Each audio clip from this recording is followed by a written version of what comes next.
Sem nenhum titular, o Fluminense visita o Atlético Paranaense pelo Campeonato Brasileiro.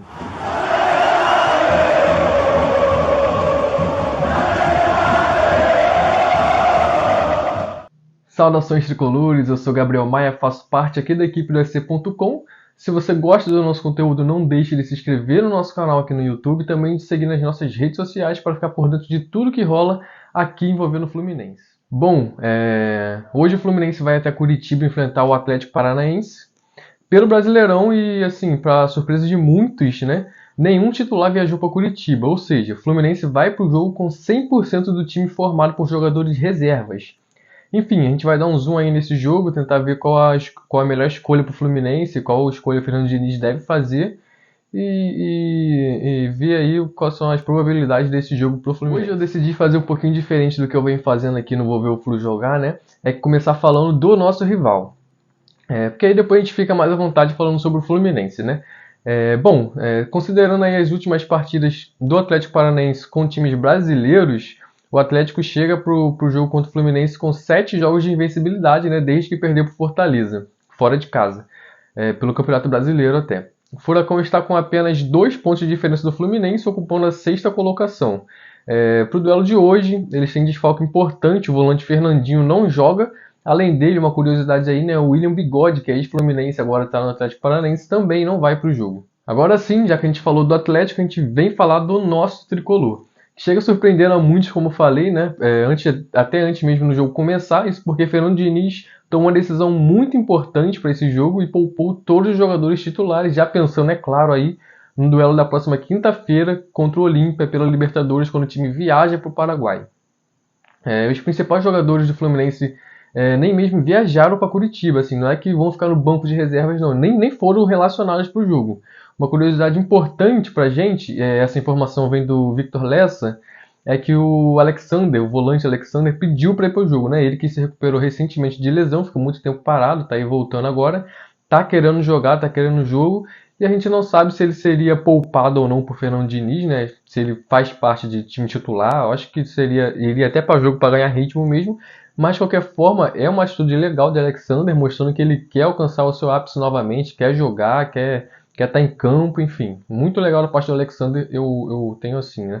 Ainda falando sobre o Fluminense, eu acho que vale a pena a gente lembrar que a gente chega com alguns jogadores pendurados para esse jogo, mesmo entre esses jogadores alternativos, né?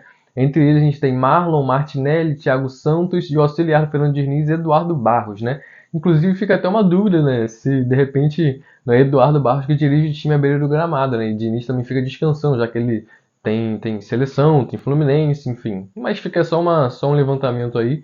Mas Eduardo Barros está entre os pendurados. É a nossa próxima partida na competição, próxima partida no Brasileirão, vai ser contra o Fortaleza, no Rio de Janeiro. Agora que falando um pouquinho mais de maneira geral sobre a partida, a visão geral do jogo é a seguinte: a gente tem 3 hipóteses aí que pode acontecer. Obviamente, a vitória do Fluminense é a primeira. Caso o Fluminense ganhe, a gente garante a 3ª colocação, ultrapassando o Flamengo, que ontem empatou com o Internacional no Maracanã. E poderíamos ainda, com a nossa vitória, chegar até a 2ª colocação. Mas aí é aquele cenário que eu já expliquei para vocês em um vídeo passado, né? Depende aí do resultado do Palmeiras diante do Vasco.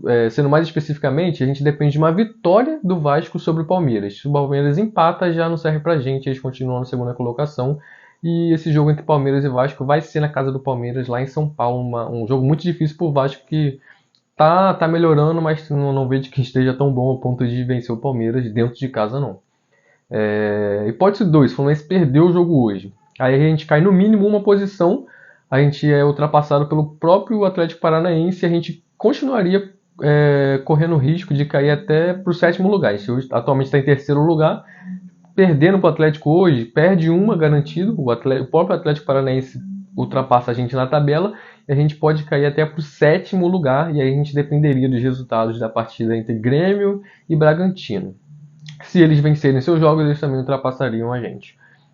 Agora a gente vai falar no caso de empate. Em caso de empate, o Fluminense corre o risco de descer apenas uma posição, e isso dependeria do resultado do jogo entre Grêmio e Cruzeiro. Minhas considerações finais para a partida de hoje é o seguinte: eu entendo que Fernando Diniz foi muito sábio em poupar os seus titulares, até porque a gente tem uma partida muito importante contra o Olímpia na quinta-feira, assim, é o jogo do ano para o Fluminense, contra o adversário aqui em casa é muito difícil. A gente viu isso com o Flamengo, a gente viu isso a gente viveu isso, né, na nossa própria pele ano passado, enfim. A gente tem uma boa vantagem de 2 gols de diferença, mas que a gente tem que ir muito centrado, assim, das melhores condições possíveis para chegar no Paraguai. E assim, tem jogadores no elenco do Fluminense que a gente sabe não são nenhum garoto, né? O próprio Fábio, o Felipe Melo, o Ganso, até mesmo o Germancano já não são mais aqueles caras que são garotos, né? Novinhos. O Germancano até tem uma média muito boa, joga quase todos os jogos, mas enfim, é bom poupar até para prevenir lesão, alguma coisa muscular, uma chegada mais pesada. Tem também outros jogadores, né, que também é muito bom poupar, porque estão assim, há 1000 anos jogando como titulares e não são poupados, como é o caso de Samuel Xavier, André, Nino, são jogadores muito importantes pra gente. Então eu tô com o Diniz nessa, eu acho que foi uma boa jogada a gente poupar nossos jogadores titulares, até porque eu não vejo o nosso time reserva sendo assim. É claro que é muito abaixo do time titular, mas tem bons nomes, Martinelli, Alexander, né? Enfim, eu acho que a gente tem condições de pelo menos evitar uma derrota ali, talvez, né? Ou assim, evitar. Eu acho que não vai acontecer, mas evitar um placar mais elástico do Atlético. Eu acho que dá pra gente segurar um empate ali e tal, e fazer um jogo disputado, mesmo com nossos jogadores mais alternativos. Falando agora sobre a transmissão do jogo, vai ser um pouquinho diferente do que a gente está acostumado a ver, né, nos jogos do Fluminense. Isso porque o Atlético já há algumas temporadas vem sobressaindo aí do padrão nesse sentido de transmissão dos seus jogos. A partida de hoje vai ser transmitida pelo Cazé TV, pela Cazé TV, na verdade, na Twitch e também no YouTube, mas será exclusivo para membros, como se fosse ali uma espécie de Premiere, né, que você precisa assinar para assistir. Você precisa fazer ali, pagar um valorzinho para conseguir assistir essa partida. Na televisão, quem transmite o jogo é a TNT, mas atenção, se você é um tricolor do estado do Paraná, a TNT transmite para todos os estados, exceto o Paraná. Então, se você é do Paraná, a solução para você assistir o jogo é a Cazé TV, através da Twitch e do YouTube. Para você que não conhece, a Twitch é uma plataforma de lives, né, de ao vivos. Então, é como o YouTube, só que mais para coisas ao vivo, né? Você tem essas duas opções, né? Na verdade, 3, a TNT no canal de TV e a Cazé TV na Twitch ou YouTube. Lembrando que todos esses, nenhum é aberto, como a Rede Globo, por exemplo, né? Você precisa sempre assinar, seja a TNT, seja a Cazé TV. Agora, sobre a arbitragem, cara, é o seguinte: o amado ali, né, o querido pela torcida tricolor, Rafael Claus, será o árbitro principal da partida, né? Ele que, na minha opinião, inexplicavelmente é FIFA São Paulo. Fabrini Bevilacqua Costa, também FIFA São Paulo, e Marcelo Carvalho Vangassi, de São Paulo, também serão seus 2 auxiliares. O quarto árbitro será Robson, que vem do Paraná, Robson Babinski. No comando do VAR, teremos o mineiro Emerson de Almeida Ferreira. Enfim, deixamos aqui tudo sobre o confronto, tanto a parte do Fluminense quanto a parte do Atlético, transmissão, arbitragem. Acho que eu vou me despedindo por aqui. A gente lembra que todo o pré-jogo e o pós-jogo você vai acompanhar no nosso site. Siga-nos nas nossas redes sociais para não perder nada. A gente ressalta aqui, a bola rola às 18h30 na Liga Arena, também conhecida aí como Arena da Baixada. E o Fluminense vai tentando aí defender pelo menos um pontinho como visitante, porque não 3 pontos, né? Seria muito bom para a gente na tabela de classificação, já que a gente subiria pelo menos uma posição e iria para 3º lugar. Dito isso, agora sim eu vou ficando por aqui. Se você gostou do nosso vídeo, deixe o seu like, se inscreva aqui no canal para não perder nada sobre o Fluminense. E saudações tricolores, até mais com mais notícias do nosso tricolor.